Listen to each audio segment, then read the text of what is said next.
Halo, assalamualaikum warahmatullahi wabarakatuh. Nama saya Unda Saputri. Hari ini saya akan mereview tentang video 2 dengan pertanyaan jelaskan konsep kebahagiaan dan konsep pembelajar yang saya pahami. Yang pertama saya akan membahas tentang konsep kebahagiaan. Apa itu bahagia? Bahagia adalah perasaan senang dan tentram, bebas dari segala yang menyusahkan. Bahagia tidak berwujud, jadi hanya bisa kita rasakan. Kenapa harus bahagia? Karena tujuan hidup manusia adalah bahagia atau mencapai kebahagiaan. Siapa yang harus bahagia? Yang harus bahagia tentunya semua makhluk hidup atau manusia yang ada di muka bumi ini, terutama diri kita sendiri. Kapan kita harus bahagia? Kapanpun dan dimanapun, dalam arti kita sebagai manusia harus selalu bahagia agar kita bisa merasakan rasa syukur kita terhadap Tuhan yang Maha Kuasa. Bagaimana cara belajarnya agar bahagia?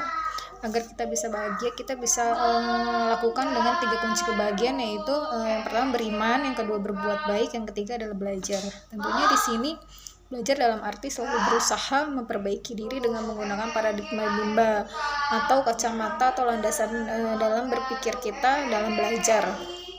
Yang kedua, saya akan membahas tentang konsep pembelajar. Siapa yang dimaksud dengan pembelajar? Yang dimaksud dengan pembelajar adalah semua manusia karena secara fitriahnya kita terlahir sudah menjadi pembelajar. Apa itu belajar di bimba AIUEO? Yang dimaksud belajar di bimba AIUEO adalah proses membimbing minat belajarnya secara intrinsik yang bertujuan untuk menumbuhkan karakter minat belajarnya sejak usia dini. Siapa yang wajib belajar? Yang wajib belajar adalah kita semua orang dewasa.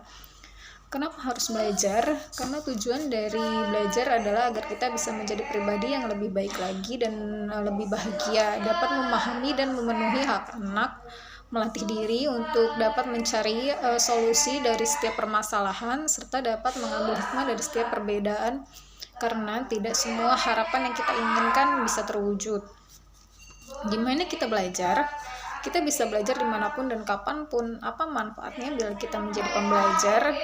Yang pertama, kecerdasan secara intelektual atau intelligent quotient kita meningkat. Yang kedua, kecerdasan emosi atau emotional quotient meningkat. Yang ketiga, spiritual quotient atau kecerdasan spiritual.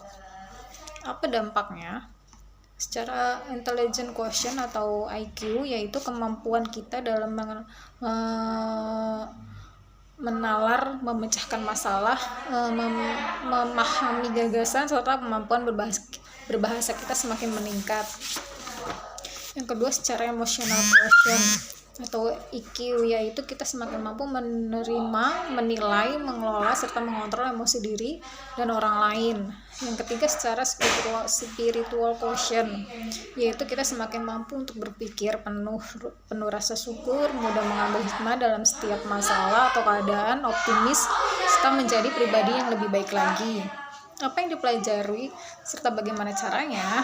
Yang kita pelajari untuk secara intelligent quotient, yaitu kita belajar mengenal laporan bimba, belajar tentang paradigma bimba, metode bimba, institusi bimba, kurikulum bimba, belajar tentang tugas dan tanggung jawab kita sebagai kepala unit atau motivator atau sebagai masyarakat.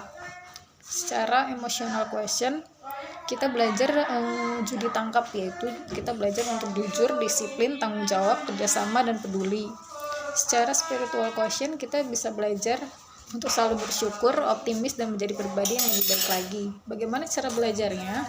Yaitu dengan selalu menggunakan paradigma bimba dan metode bimba.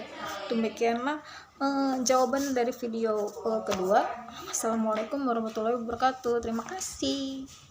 Tetap semangat dan terus belajar.